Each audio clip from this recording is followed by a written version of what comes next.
Hey everyone, it's Jason, and imagine if you will, it's cruise day. Such an exciting day, and you really need this vacation. You and your family have worked really hard for this, and you're either driving or flying in, and you arrive at the cruise terminal, you see the cruise ship, you're excited, and then you're pulled out of line, and you're handed a letter. And this letter says, "We're so sorry, we don't have room for you because we oversold the cruise. So you've been bumped." Imagine that feeling.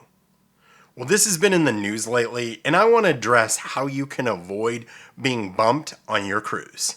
So the number one way to avoid being bumped on your cruise is to book a specific or assigned cabin. Now, this never used to be the case in the past. You could book a guaranteed cabin and you would have no worries. But if you're watching any of these earnings calls from the cruise lines, they're all sailing 108 to 112%. They don't have the rooms or the cabins available. Now you might go, well, shouldn't they have a system where it shuts off? Unfortunately, we're seeing that that's not the case. Royal Caribbean's cruise in Australia had 11 couples. And what I did my research on, every single one of those couples that got bumped were booked in a guaranteed cabin. So that would be something that I would highly stay away from. I know it doesn't make sense because the name is guaranteed cabin. Now, I'm not a big fan of these cabins anyway because you're leaving it up to chance. You're leaving it up to the cruise line to say, hey, I trust you to pick out a good cabin for me. Now, it's worked out for people before. And it's worked out for us. But I always like to say, until it doesn't. Because when you get a bad cabin, it makes for an awful cruise.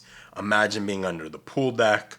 Imagine being down near the engines, in the bow, and it's a rough week. Pick your own cabin. And I get why people do it. It saves a little money. I was looking at a cruise yesterday, and it was $500 cheaper with a guaranteed. But they can put you anywhere they want or nowhere. So that would be my first tip, is book that specific cabin. So number two, and let's just say, hey, I'm booking a guaranteed cabin and I'm going to take my chances. Well, the other thing you may want to look at is the ship and the time of year. So if you're trying to do a guaranteed cabin on a brand new ship, you have to be aware. So for instance, the Wonder of the Seas. This actually happened 3 times with them because it was a very popular ship. Everybody wanted to try out the new Wonder of the Seas from Royal Caribbean. The other thing that was popular were the times of year. So it was in March and December. So during spring break and right at Christmas time. So just be aware of those time frames and understand that those are potential times that you could be bumped. So can you do an alternative week?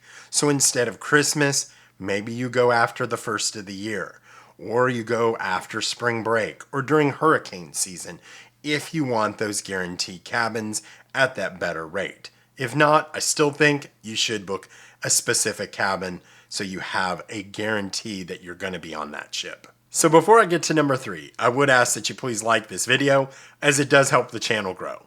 Also, consider subscribing, as I do daily cruise news shorts and tips and tricks.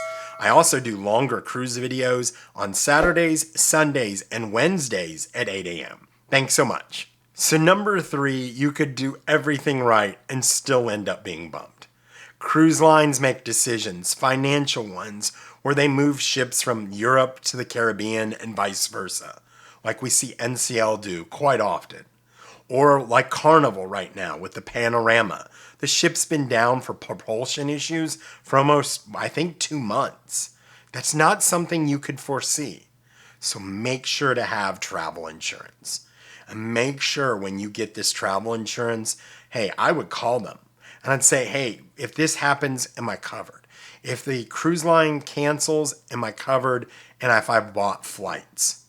So I would, right before I book any flights or hotels, and they're non-refundable, I'd make sure I'd have travel insurance first.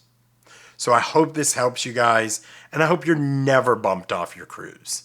If you've ever been bumped, let me know in the comments. I'd love to hear your stories and how that worked out and what the cruise line did for you to make it right. So thank you so much for watching, and I do appreciate your support and comments. And until I talk to you next week, happy cruising.